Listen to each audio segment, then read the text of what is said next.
नमस्ते छात्रों। आज हम देखेंगे अपना 10वां पाठ ठेस, जो कि पूरक पठन है। रचनाकार फणीश्वरनाथ रेणु। बच्चों, कलाकार किसी भी धर्म, जाति, वर्ग का क्यों न हो, उसे अपनी कला पर स्वाभिमान होता है। उसके मूल्य को समझकर उसकी रक्षा के लिए वह तैयार रहता है। ठेस यह एक आधुनिक और ग्रामीण कलाकार की कहानी है। इस कहानी के माध्यम से लेखक रेणु जी ने ऐसे कलाकार के बारे में बताया है जिसकी कलाकारी से सब खुश है, लेकिन स्वार्थवश वे उसको अपमानित करते हैं। तब उसके दिल पर ठेस लगती है, वह दुखी होता है। उसका नाम है सिरचंद। वह अकेला है, उसकी पत्नी और बच्चे इस दुनिया में नहीं रहे। बांस की तीलियों से, मोथी घास तथा पटेर से वह चटाई, चीक, मोढ़े तथा बहुत सारी उपयोगी वस्तुएं बनाता है और अपना पेट पालता है। आजकल इस काम को समाज में निरुपयोगी समझा जाता है। गांव वाले उसे कामचोर, मुफ्तखोर या चटोर कहते हैं। गांव में किसी को भी उसके कारीगरी की जरूरत होती है, तब उसे बड़े प्यार से बुलाया जाता है, खाना पीना दिया जाता है, अन्यथा उसे कोई नहीं पूछता। लेखक की छोटी बहन, जिसका नाम है मानू, पहली बार ससुराल जा रही थी। उस वक्त उसके दूल्हे ने चीक और शीतल पाटियों की मांग की थी, इसलिए सिरचंद को लेखक के घर पर बुलाया जाता है। उसे चूरा और गुड़ खाने के लिए दिया जाता है। लेखक की भाभी उसके सामने बूंदियाँ सूप में फेंक कर जाती है, तब वह उसके मायके पर व्यंग कसता है, जिससे वह रोने लगती है। इस कारण लेखक की चाची को गुस्सा आता है और वह सिरचंद को भला बुरा कहकर उसका अपमान करती है। सिरचंद इस अपमान को सहन नहीं कर सकता।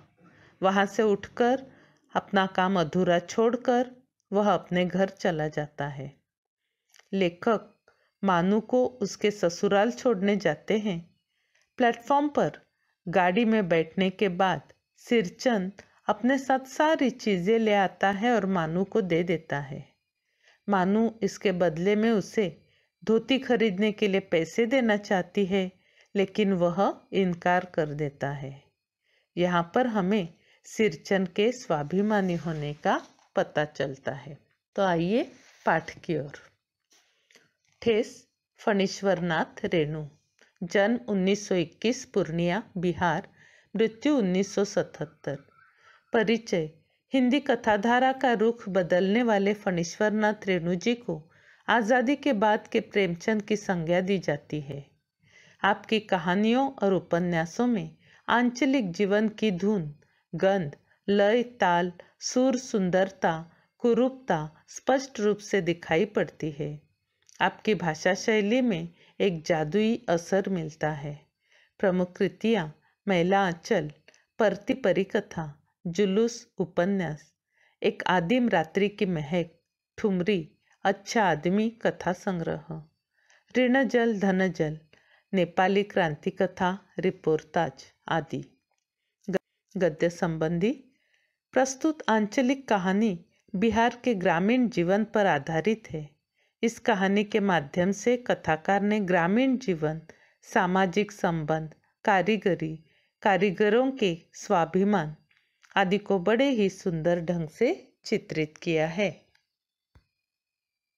खेतीबाड़ी के समय गांव के किसान सिरचंद की गिनती नहीं करते।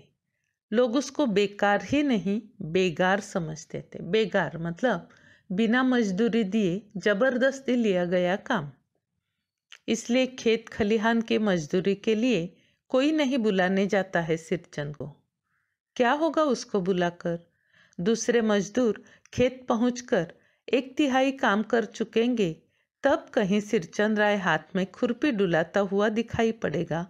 पगडंडी पर, पगडंडी मतलब 2 खेतों के बीच में से आने जाने के लिए बनाया हुआ छोटा सा रास्ता, जिसे मेड़ भी कहते हैं।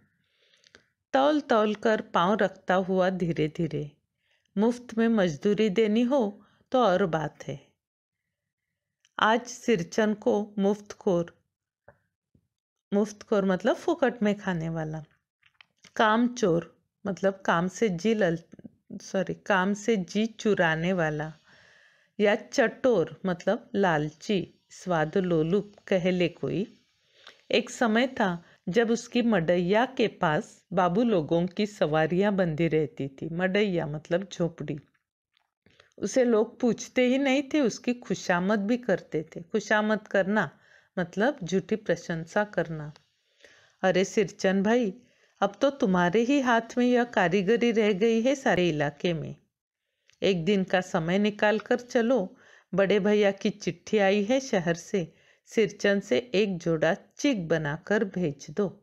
चिक मतलब बांस की जो तीलियां होती है पतली पतली, उससे बनाया हुआ पर्दा जिसे कहते हैं चिक। मुझे याद है मेरी माँ जब कभी सिरचन को बुलाने के लिए कहती, मैं पहले ही पूछ लेता भोग क्या क्या लगेगा। माँ हंसकर कहती, जा जा बेचारा, मेरे काम में पूजा भोग की बात नहीं उठाता कभी। पड़ोसी गांव के पंचानन चौधरी के छोटे लड़के को एक बार मेरे सामने ही बेपानी कर दिया था। बेपानी करना मतलब अपमानित करना। बेपानी कर दिया था सिरचन ने। तुम्हारी भाभी नाखून से काट कर तरकारी पोसती है। नाखून से काट कर मतलब कंजूसी करके एकदम थोड़ा सा तरकारी मतलब भाजी। और इमली का रस डालकर कढ़ी तो हम मामूली लोगों की घरवालियां बनाती हैं। तुम्हारी भाभी ने कहाँ से बनाना सीखी है? इसलिए सिरचन को बुलाने के पहले मैं माँ से पूछ लेता। सिरचन को देखते ही माँ हुलसकर कहती, आओ सिरचन, आज नेनू मथ रही थी तो तुम्हारी याद आई। नेनू मथना मतलब दही मथना। घी की खखोरन के साथ चूड़ा तुमको बहुत पसंद है ना? घी की खखोरन, खखोरन मतलब जो हम घी निकालते हैं घर पर। घी निकालने के बाद जो उसमें बाकी रह जाता है उसे कहते हैं खखोरन। उसके साथ चूड़ा मतलब चिवड़ा तुमको बहुत पसंद है ना? और बड़ी बेटी ने ससुराल से संवाद भेजा है, उसकी ननद रूठी हुई है मोती की शीतल पाटी के लिए। शीतल पाटी मतलब चटाई। मोती एक घास का प्रकार है। सिरचन अपनी पनियाई जीभ को संभाल कर हंसता। पनियाई मतलब ललचाई, पानी भरी। घी की सौंधी सुगंध सूंघकर ही आ रहा हूँ काकी, नहीं तो इस शादी ब्याह के मौसम में दम मारने की छुट्टी कहाँ मिलती। दम मारना मतलब आराम करना। सिरचन जाति का कारीगर है। मैंने घंटों बैठकर उसके काम करने के ढंग को देखा है। एक एक मोती और पटेर को हाथ में लेकर बड़े जतन से उसकी कुच्ची बनाता। मोती और पटेर दोनों तालाबों में उगने वाले पौधे हैं। ये मतलब घास का ही एक प्रकार है जिसके पत्ते से चटाई वगैरह बनाई जाती है। तो मोती और पटेर को हाथ में लेकर बड़े जतन से मतलब अच्छी तरह से वो उसकी कुच्ची बनाता, मतलब झाड़ू जैसा वो एक साथ बांध देता। फिर कुच्चियों को रंगने से लेकर सुतली सुलझाने में पूरा दिन समाप्त। कुच्चियों को अच्छे अच्छे रंगों से रंगता मतलब रंगीन चटाइयाँ बनाने के लिए, और सुतली वगैरह सुलझाने में मतलब उसका काम करते रहने में उसका पूरा दिन जाता था। काम करते समय उसकी तन्मयता में जरा भी बाधा पड़ी कि गेहूं सांप की तरह फुफकार उठता। गेहूं सांप मतलब गेहुए रंग का सांप। सांप जो फुफकार उठता है उस प्रकार अगर उसके काम में बाधा आ गई, किसी ने उसे डिस्टर्ब किया तो वो भी गुस्सा होता। फिर किसी दूसरे से करवा लीजिए काम। सिरचन मुंहजोर है, कामचोर नहीं। मुंहजोर मतलब मुंह से बकबक करने वाला, मुंहफट जिसे कहते हैं। और कामचोर मतलब काम से जी चुराने वाला, मतलब वो बकबक करने वाला है, मुंहफट है, कुछ भी बक देने वाला है, लेकिन कामचोर नहीं है। बिना मजदूरी के पेट भर भात पर काम करने वाला कारीगर। पैसे नहीं चाहिए, सिर्फ पेट भरने के लिए अनाज खाना जो उसे मिलेगा वो खाएगा और काम करेगा। दूध में कोई मिठाई न मिले तो कोई बात नहीं, किंतु बात में जरा भी झाला वह नहीं बर्दाश्त कर सकता। झाला मतलब तीखापन। प्यार से बात करनी चाहिए। सिरचन को लोग चटोर भी समझते हैं। चटोर मतलब जैसे मैंने कहा स्वाद लोलुप, लालची। तली बघारी हुई तरकारी, तली बघारी मतलब तेल डालकर अच्छी सी बनाई हुई, ज़्यादा तेल वगैरह डालकर बनाई हुई तरकारी, भाजी। दही की कढ़ी, मलाई वाला दूध, इन सब का प्रबंध पहले कर लो, तब सिरचन को बुलाओ। दुम हिलाता हुआ हाजिर हो जाएगा।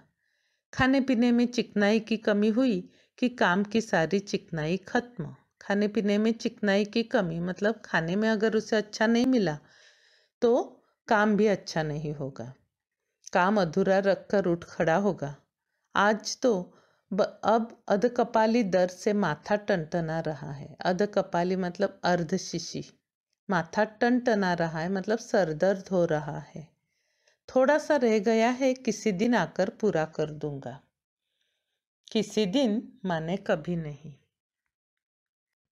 मोथी घास और पटरे की रंगीन शीतल पाटी, बांस की तीलियों की झिलमिलाती चिक, सतरंगे डोर के मोढ़े, भूसी चुन्नी रखने के लिए मूंज की रस्सी के बड़े बड़े जाले, हलवाहों के लिए ताल के सूखे पत्तों की छतरी टोपी तथा इसी तरह के बहुत से काम हैं जिन्हें सिरचन के सिवा गांव में और कोई नहीं जानता था। कौन कौन सा काम करता था वो? मोथी घास और पटरे, ये दोनों घास के प्रकार है।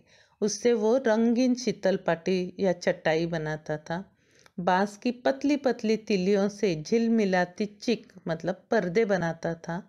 सतरंगे डोर के मोढ़े, मोढ़े मतलब वो बैठने के लिए स्टूल जैसा होता है। भूसी चुन्नी रखने के लिए मूंज की रस्सी के बड़े बड़े जाले, मूंज से बनी रस्सी जो होती है, मूंज एक घास का प्रकार है, उसे जाले बनाता था रस्सी से। हलवाहों के लिए ताल के सूखे पत्तों की छतरी टोपी, हलवाहों मतलब मिठाई वाले, उनके लिए ताल मतलब ताड़ का जो पेड़ रहता है उससे ऐसे गोल करके छतरी टोपी जैसे मतलब उसके नीचे बैठते हैं तो धूप या बारिश के समय उससे हम बच सकते हैं। इसी तरह के बहुत से काम हैं जिन्हें सिरचन के सिवा गांव में कोई नहीं जानता। यह दूसरी बात है कि अब गांव में ऐसे कामों को बेकाम का काम समझते। बेकाम मतलब बेकार या अनुपयोगी। बेकाम का काम जिसकी मजदूरी में अनाज या पैसे देने की कोई ज़रूरत नहीं, पेट भर खिला दो, काम पूरा होने पर एकाध पुराना धुराना कपड़ा देकर विदा करो, वह कुछ भी नहीं बोलेगा।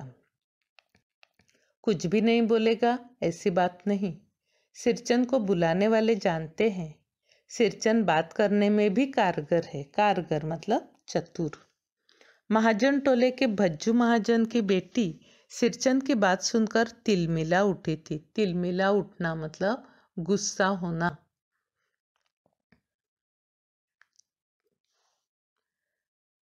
ठहरो, मैं माँ से जाकर कहती हूँ। इतनी बड़ी बात? बड़ी बात ही है बिटिया। बड़े लोगों की बस बात ही बड़ी होती है, नहीं तो 2-3 पटेर की पार्टियों का काम सिर्फ खेसारी का सत्तू खिलाकर कोई करवाए भला? खेसारी का सत्तू मतलब भुनी हुई दाल जो होती है उसे कहते हैं खेसारी, और उसका आटा मतलब सत्तू। तो इस प्रकार खेसारी की सत्तू सिर्फ भुनी हुई दाल का आटा जो होता है वो खिलाकर अगर कोई काम कर लेगा, वो गरीब ही कर सकता है, अमीर नहीं। यह तुम्हारी माँ ही कर सकती है बबूनी, सिरचन ने मुस्कुराकर जवाब दिया था।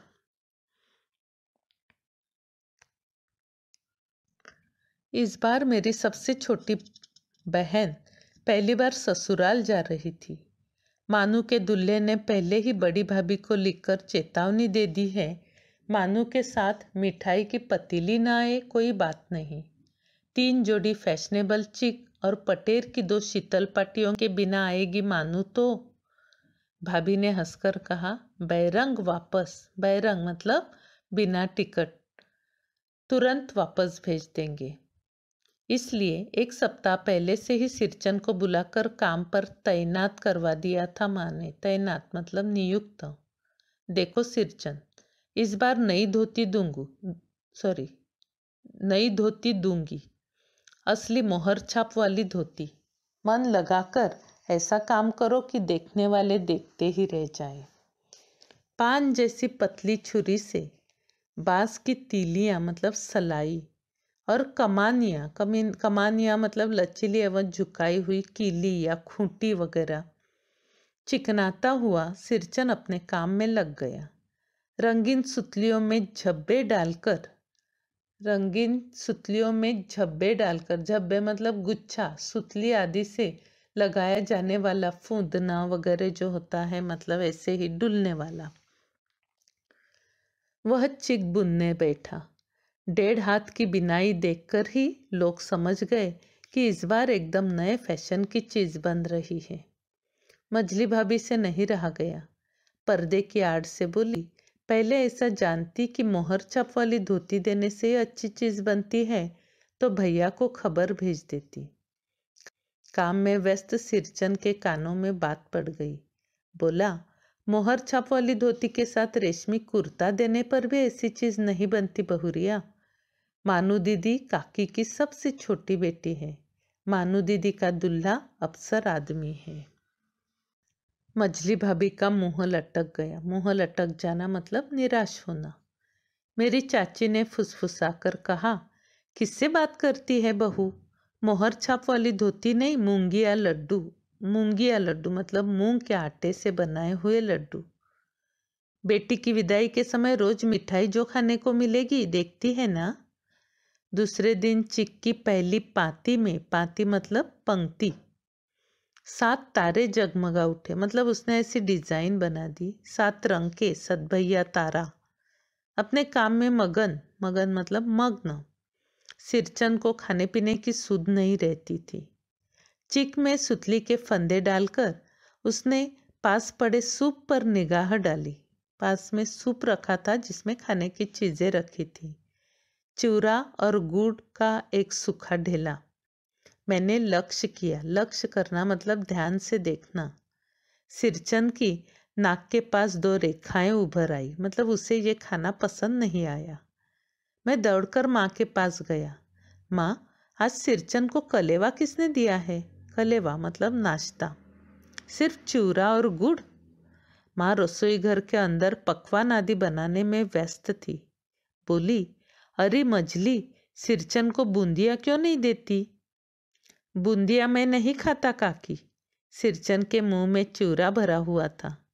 गुड़ का ढेला सूप में एक किनारे पर पड़ा रहा, अछूता, मतलब उसने उसे छुआ भी नहीं था। माँ की बोली सुनते ही मजली भाभी की भौहें तन गई। मुट्ठी भर बूंदिया सूप में फेंक कर चली गई।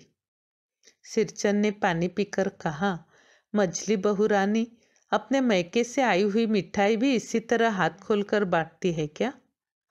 बस हाथ खोलकर बांटना मतलब उदारता से दे देना। बस मजली भाभी अपने कमरे में बैठकर रोने लगी। चाची ने माँ के पास जाकर कहा, मुंह लगाने से सिर पर चढ़ेगा ही। किसी के नैहर ससुराल की बात क्यों करेगा वह? नैहर मतलब माँ का घर, मायका जिसे हम कहते हैं। मजली भाभी माँ की दुलारी बहू थी। दुलारी मतलब लाडली। माँ तमक कर बाहर आई। तमक कर मतलब गुस्से से। सिरचन, तुम काम करने आए हो, अपना काम करो। बहुओं से बदकुट्टी करने की क्या जरूरत? बदकुट्टी मतलब फालतू बातें, बात काटने की क्रिया जिसे हम कहते हैं। जिस चीज की जरूरत हो मुझसे कहो। सिरचन का मुंह लाल हो गया। मुंह लाल होना मतलब क्रोधित होना। उसने कोई जवाब नहीं दिया। बांस में टंगे हुए अधूरे चिक में फंदे डालने लगा, अपना काम करने लगा। मानू पान सजाकर बाहर बैठक खाने में भेज रही थी। चुपके से पान का एक बीड़ा सिरचन को देती हुई इधर उधर देखकर बोली, सिरचन दादा, कामकाज का घर, 5 तरह के लोग 5 किस्म की बात करेंगे। तुम किसी की बात पर कान मत दो। कान न देना मतलब न सुनना, मतलब तुम अपना काम करते रहो, कोई कुछ भी बोलेगा आप वहां पर ध्यान न देना। सिरचन ने मुस्कुराकर पान का बीड़ा मुंह में ले लिया। चाची अपने कमरे से निकल रही थी। सिरचन को पान खाते देखकर अवाक हो गई। अवाक मतलब चकित। सिरचन ने चाची को अपनी ओर अचरज से घूरते देखकर कहा, छोटी चाची, जरा अपनी डिबिया का गम कौवा जर्दा खिलाना।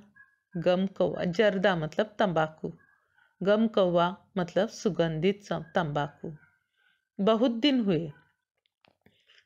चाची कई कारणों से जली भुनी रहती थी। जली भुनी रहना मतलब ईर्ष्या या गुस्सा होना। सिरचन से मतलब सिरचन से ईर्ष्या करती थी। गुस्सा उतारने का ऐसा मौका फिर नहीं मिल सकता। झनकती हुई बोली, तुम्हारी बढ़ी हुई जीभ में आग लगे। घर में भी पान और गमकौवा जर्दा खाते हो, चटोर कहीं के। चटोर मतलब लालची। मेरा कलेजा धड़क उठा। हो गया सत्यानाश। बस सिरचन की उंगलियों में सुतली के फंदे पड़ गए। मानो कुछ देर तक वह चुपचाप बैठा पान को मुंह में घुलाता रहा, फिर अचानक उठकर पिछवाड़े पीक थुकाया। अपनी छुरी, हंसिया वगैरह समेट संभाल कर झोले में रखे, मतलब अपना जो सामान लेकर आया था काम करने के लिए। टंगी हुई अधूरी चिक पर एक निगाह डाली और हनहनाता हुआ मतलब बड़बड़ाता हुआ आंगन से बाहर निकल गया। मानू कुछ नहीं बोली, चुपचाप अधूरी चिक को देखती रही। सातों तारे मंद पड़ गए। माँ बोली, जाने दे बेटी, जी छोटा मत कर मानू, मेले से खरीद कर भेज दूंगी। मैं सिरचन को मनाने गया। देखा, एक फटी हुई शीतल पाटी पर लेटकर वह कुछ सोच रहा है। मुझे देखते ही बोला, बबुआ जी, अब नहीं, कान पकड़ता हूँ, अब नहीं। मोहर छाप वाली धोती लेकर क्या करूँगा? कौन पहनेगा?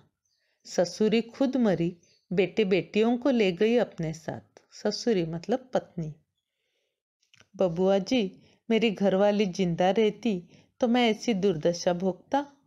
यह शीतल पाटी उसी की बुनी हुई है। इस शीतल पाटी को छू कर कहता हूँ, अब यह काम नहीं करूँगा। गांव भर में तुम्हारी हवेली में मेरी कदर होती थी। कदर होना मतलब इज्जत होना। अब क्या? मैं चुपचाप वापस लौट आया। समझ गया कलाकार के दिल में ठेस लगी है, मतलब कलाकार दुखी हुआ है। दिल में ठेस लगना मतलब दुखी होना, व्याकुल होना। वह नहीं आ सकता। बड़ी भाभी अधूरी चिक में रंगीन छीट का झालर लगाने लगी। यह भी बेजा नहीं दिखलाई पड़ता। क्यों मानूं? बेजा मतलब अनुचित, मतलब अच्छा लगता है। मानू कुछ नहीं बोली, बेचारी। किंतु मैं चुप नहीं रह सका। चाची और मदली भाभी की नजर न लग जाए इसमें भी। मानू को ससुराल पहुंचाने मैं ही जा रहा था। स्टेशन पर सामान मिलाते समय देखा, मानू बड़े जतन से अधूरी चीक को मोड़ कर लिए जा रही है अपने साथ। मतलब जिसे सिरचन ने बनाया था वो अधूरी ही थी चीक या पर्दा, उसे लेकर जा रही थी। मन ही मन सिरचन पर गुस्सा हो आया। चाची के सुर में सुर मिलाकर कोसने को जी हुआ। कामचोर, चटोर। गाड़ी आई। सामान चढ़ाकर मैं दरवाजा बंद कर रहा था कि प्लेटफॉर्म पर दौड़ते हुए सिरचन पर नजर पड़ी। बबुआ जी, उसने दरवाजे के पास आकर पुकारा। क्या है? मैंने खिड़की से गर्दन निकालकर झिड़की के स्वर में कहा। झिड़की मतलब डांट, फटकार। सिरचन ने पीठ पर लदे हुए बोझ को उतार कर मेरी ओर देखा। दौड़ता आया हूँ, दरवाजा खोलिए। मानू दीदी कहाँ है? एक बार देखूं। मैंने दरवाजा खोल दिया। सिरचन दादा, मानू इतना ही बोल सकी। खिड़की के पास खड़े होकर सिरचन ने हकलाते हुए कहा। हकलाते मतलब जोर से सांस ले रहा था, इसलिए वो अच्छी तरह से बोल भी नहीं पाता था। यह मेरी ओर से है। सब चीजें हैं दीदी, शीतल पाटी, चीक और एक जोड़ी आसनी कुश की। आसनी कुश मतलब धार्मिक कार्यों में उपयोगी एक घास, उससे उसकी भी है। गाड़ी चल पड़ी। मानू मोहर छाप वाली धोती का दाम निकाल कर देने लगी। सिरचन ने जीभ को दांत से काट कर दोनों हाथ जोड़ लिए। मानू फूट फूट कर रो रही थी। मैं बंडल को खोलकर देखने लगा। ऐसी कारीगरी, ऐसी बारीकी, रंगीन सुतलियों के फंदों का ऐसा काम पहली बार देख रहा था। तो यहाँ पर अपना ये पूरक पठन का पाठ समाप्त हो चुका है। शब्द संपदा में कुछ शब्दार्थ है वो देख लेना। स्वाध्याय में पेज नंबर 47 पर जो प्रश्न है उन प्रश्नों को ही करना है। पेज नंबर 48 पर जो प्रश्न है उन्हें नहीं करना है। ठीक है, धन्यवाद।